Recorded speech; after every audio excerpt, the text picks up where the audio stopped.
Every business experiences it. The phone stops ringing quite as often. Inquiries slow down. Sales aren't coming in as quickly as they were a few months ago. Whether it's seasonal, economic, or just part of the natural ebb and flow of business, slow seasons can be stressful, especially when you're the one responsible for keeping the business moving forward. But here's the thing.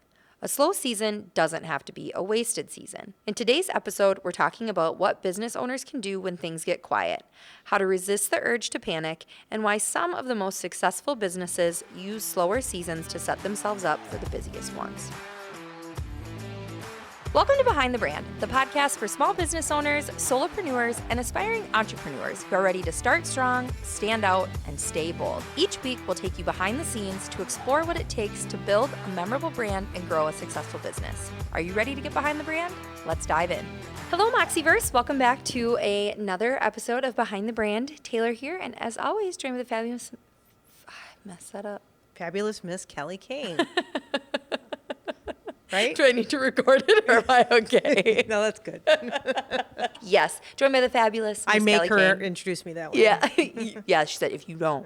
No, it's just become kind of our intro, and I like it. I know. That's why I knew what to say. Yeah. All right, Kel. So today we are going to talk a little bit more general business tips and advice coming from the entrepreneur herself about what to do when business is slow. Throw yourself on the ground and have a fit. Yeah, exactly. That's what I do. Mm-hmm. Okay. Yeah. Yep. Tantrums. Yeah. I can send you some extra tantrum tips. I can video Nellie the next one she throws if you need them. Oh, okay, good. No, that's not what we Look do, up, right? make sure someone's watching, and then fall down again. Yeah. Do you ever see those kids? They follow you around and fall down. Yeah, Luckily for me, the nobody fainting cares. goats. Oh, not true. We all care. Do you want to get into why you picked this topic or why it's on your brain? No. No? Okay. Okay. All right. So, It's a good reminder for ourselves. yes. I mean, summer can sometimes be slow. and in business, right, there are going to be natural ebbs and flows, right? Yeah. Sometimes you're going to be so crazy busy, and sometimes there's going to be some valleys where maybe it's a little scary, or maybe it feels very refreshing, right? You know? Well, I mean, in theory, right, we don't just market when it's slow. We need to market all the time, Yeah, which and- we do, but inevitably you'll have busier times, you'll have slower times. And that doesn't necessarily follow seasons for every business. But I just thought it'd be a good idea to talk about, Yeah. what to do. Yeah, absolutely. Well, first things first, do not panic. Do not actually throw yourself on the floor. I think it's Have a okay if tantrum. you do. I'm just going to make it Okay. okay. I'm going to All right. normalize the tantrum. I mean, because sometimes the reaction can be like, oh, shit. You were so busy and all of a sudden we're not. I mean, that's a natural Yeah, human nature. yeah. So let's just get that over with. Yeah, normalize it. It is okay. Yeah, That's it's going to okay. happen. So do that once or 3 times like I do, and then get yourself back up and figure out what to do, right? But I do think, at some point you have to take the emotional side out of it, right? Because if you don't, I mean, that's like anything in life, right? If you have a problem and you just sit and Feeling attacked right now. I'm kidding. do Yes.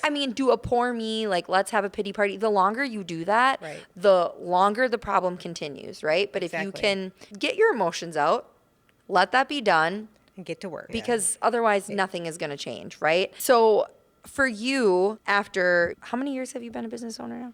17. 17. Okay, so it's a long time. After 17 years of business, you've had many of these peaks and valleys, right? When you get over the tantrum portion of it, what are kind of some of the first thoughts that you have? Okay. I know it's funny and we're making jokes about tantrums, but it is kind of interesting to me that I still have that kind of visceral response of, oh. And I think that's the entrepreneur thing of like, Sure. you remember when it was you first started and that. So Abby it doesn't go away. And everyone approaches things differently, but my body just does that. Sure. And then I'm like, oh, okay. And then I have to like self-talk my way down or go cry in your office, whatever. Yeah. So you're going to react the way you're going to react. I think being an entrepreneur is different than like working corporate when it's slow. Right, Right. right. Because it's the pressure's on you. Yep. So I want to talk to the small business people out there that there's going to be times you feel that way and it's okay, but we've got to do something about Right. it. Right. So after your breakdown and meltdown, the first thing is to do your follow-ups. I mean, sometimes you're just drinking from a fire hose and business is coming at you like nuts and you're struggling, to keep up on your projects. Other times you're like, okay, let's dust off the moldy oldies and people that didn't get back to you or older proposals and follow up. I mean, you should be following up all the time, but, reaching back out to people to see if it's a good time or not to start the project and work that side of it first. And then from there, we can talk about some other things. I know you have questions. Yeah, Okay. absolutely. So yeah, your first inclination when things are slow is to, okay, well, how can I drum up some business and some business quick, right? And so maybe it's reaching out to those old people, or maybe it's reaching out to current clients, current people that are already doing business with you. You already know that they like and they trust you. So are there things that you can sell them on before you're trying to reach new people, right? Like what's already kind of the lowest hanging fruit. Yeah, what's already outstanding in process.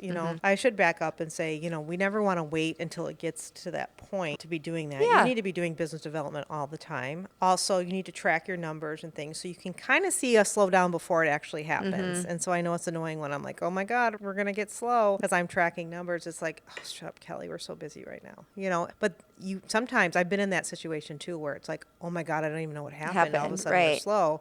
You need to start tracking and looking at your pipeline. Okay, so lowest hanging fruit is things you already have in proposal and talking to other clients. Hey, I know so-and-so mentioned this a while back. Let's follow up on that. I think we can call this maybe like getting back to the basics, getting back to the maybe easier wins or just the things that will help move the needle. Yeah, it's probably, if things are slow and you're needing to get new business or bring in new customers, bring in new clients, that's maybe not going to like fully move the needle or get things to where you want to be. It's an immediate win, right? And hopefully. I think that it helps you, at least when we get into some of those positions and we're doing that, it helps realign and recenter what our vision is, what our mission is, how we want to show up for our clients. Because like you said, sometimes when it feels like we're drinking out of a fire hose, maybe we forget about those things a little bit. And so when you have moments like this and you can get back to the basics, the fundamentals of like how you up. build, right. Yeah. But I mean, sometimes those, they get forgotten about, they get pushed to the wayside and they shouldn't, but it is just the nature of being in business. In my mind, like that's the number one first thing that you can do. I think what goes along with that is leveraging your network. We here belong to networking groups, sharpening up your referral asks. Asking current clients for referrals is also a good thing. Coming up with ideas like that. Beyond that, I think what you need to do too is, this kind of goes like after the tantrum and after I tell you start following up with people, is like stop and assess. Like, is this a systemic problem? Like, oh my God, we're not doing any business development. Is it seasonal? Right. Is it July in Minnesota and people are just on vacation? And can you just like look at the past trends and think, is this like a normal time that we are slower? Right. And sometimes a break is okay like that. You need to kind of assess that. Or that you have things in the pipeline for next month and the month after, maybe you're just going to have a slow month.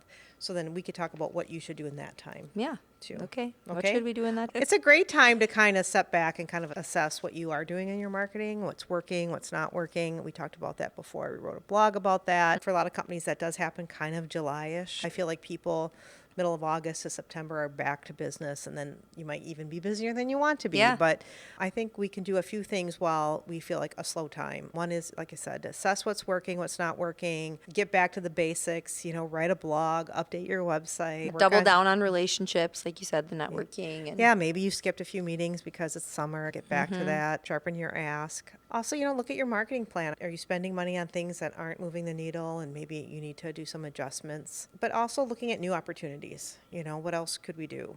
We're kind of doing that right now. Yeah, absolutely. We're writing some case studies for our website. We're also going to do some outreach. Initiatives that you put on the back burner because you were so busy, like, that website project. And websites never seem urgent because it's easy to forget about it or whatever, but kind of taking some time to work on your own marketing and your own website is a great idea when it can be slower. Can you get anything done now for when it's going to be busier this fall? Like we were just talking about planning our holiday party. I know that seems crazy when it's 96 degrees out, but it's not. Can we get that on the calendar? Right. So we're not scrambling in November. Yeah, I think, working on your business, this is a great time to do that.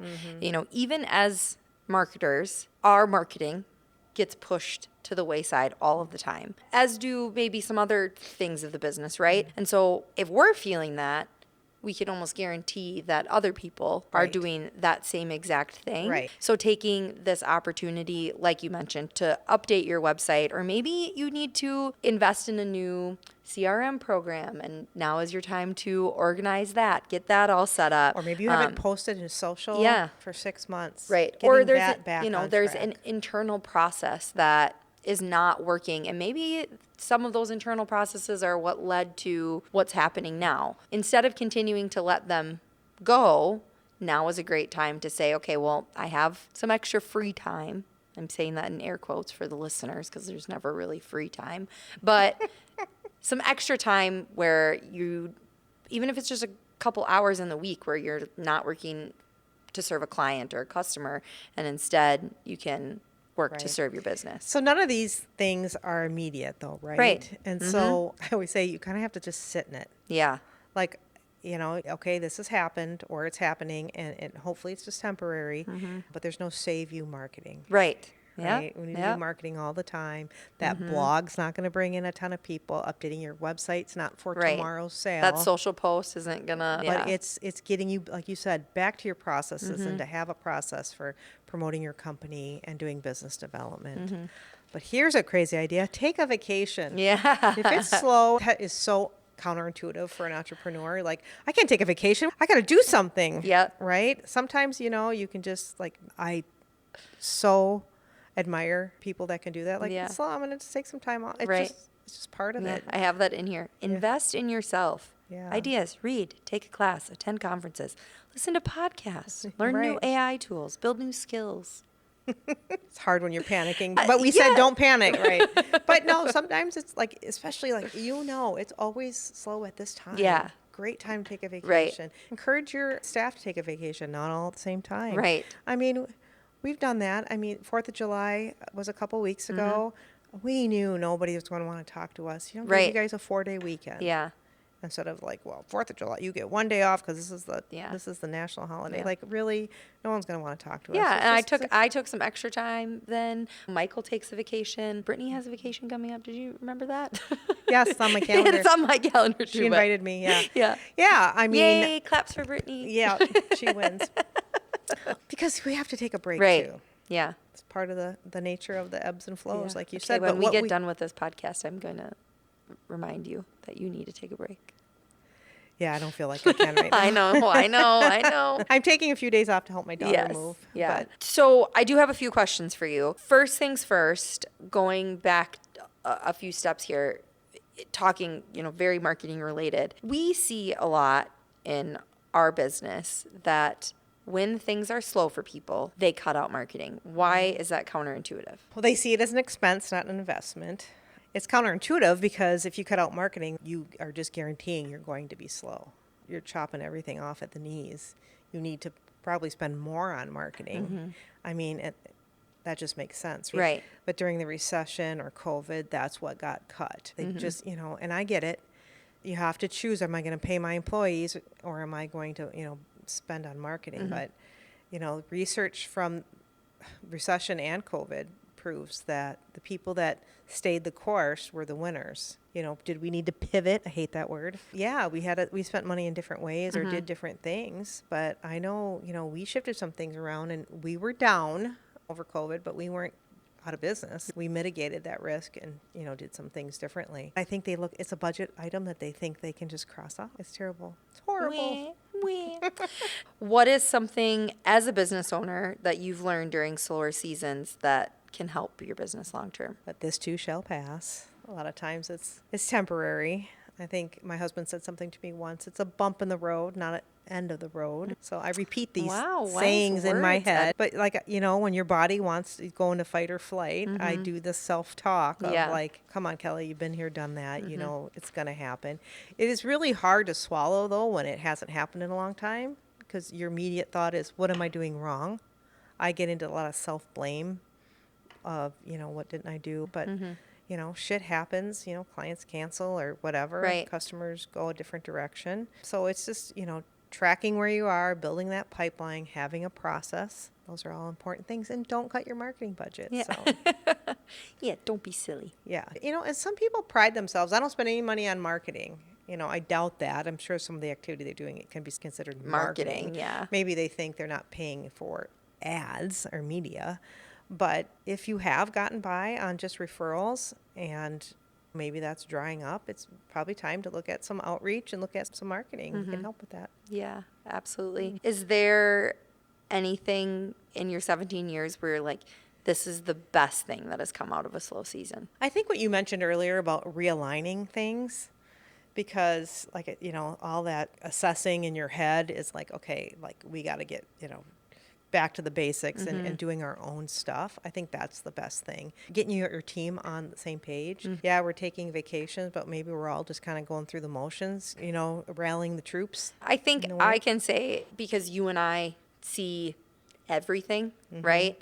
You can still feel. The designers might not see the things that we're seeing, but they can feel it, right? They can feel when we're feeling Kelly looks crabby today. Yeah. a certain way. And so I think being okay to have those tough conversations with your team too, and like getting your team realigned, like, hey, we all need to be focusing on these things. That is not always a conversation that's being had when you're just, I don't want to say turning and burning, because it's not like we just turn and burn out. That sounds weird. Right. But we have a backlog. Yes. If we're all just moving and kind of the eye on the end prize maybe goes a little to the left or to the right. And so it's a good time to have those conversations Rally with each the other. Troops, And get our processes back. And I think just thinking, that little thing in the back of your mind that's nagging you, like, I should have done this, we should do this, we should do this. Maybe that comes to the fore. Something that you've been ignoring. And then you're like, okay, it's time. It's time.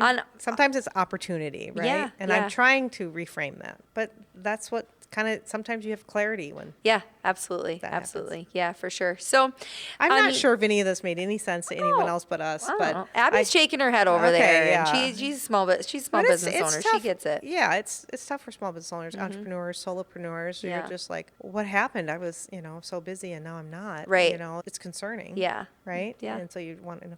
Anyways, we can help with that. Yeah, absolutely. Absolutely. So, I mean, all this to say, obviously, slow seasons can feel a little discouraging, can make you want to throw yourself on the floor, cry, scream, all those things. And as we've stated, that is okay. But they can also create something that's hard to find. They can create time, give you the permission to work on the things that you've maybe been putting aside, give you permission to connect with your team a little bit more, and just come out better on the other side. A slow season does not mean doom and gloom. It means that there is sunshine and rainbows on the other side of it, right? Right. If you work Hopefully, hard. if you work hard. And you have a plan. Yeah. Yep. I always say it doesn't just work out. We make it work out. Yes. When people say, oh, it's okay, Kelly, it'll work out. I want to strangle those them. people. Yeah, right. So Taylor does not say that to me anymore. No. And if I do, I always follow up with like, I'm not trying to be like spread toxic positivity onto you. I just don't know what else to say. No, I like when you go, that sucks. Yeah, it does. Now we'll get positive. Okay. Just commiserate for a minute. Right. Oh, funny. Different generation for sure. So if you are experiencing a slow season, just know that you are not alone. Many businesses are feeling that way at different times of the year. If you work hard, pull up your bootstraps, you'll get your way out of it. You'll work your way out of it. Work your way out of it. That's yeah, right. Work your way out of it. Okay. Well, with that, we can call this one a wrap, and we will see you on the next episode of Behind the Brand. Bye.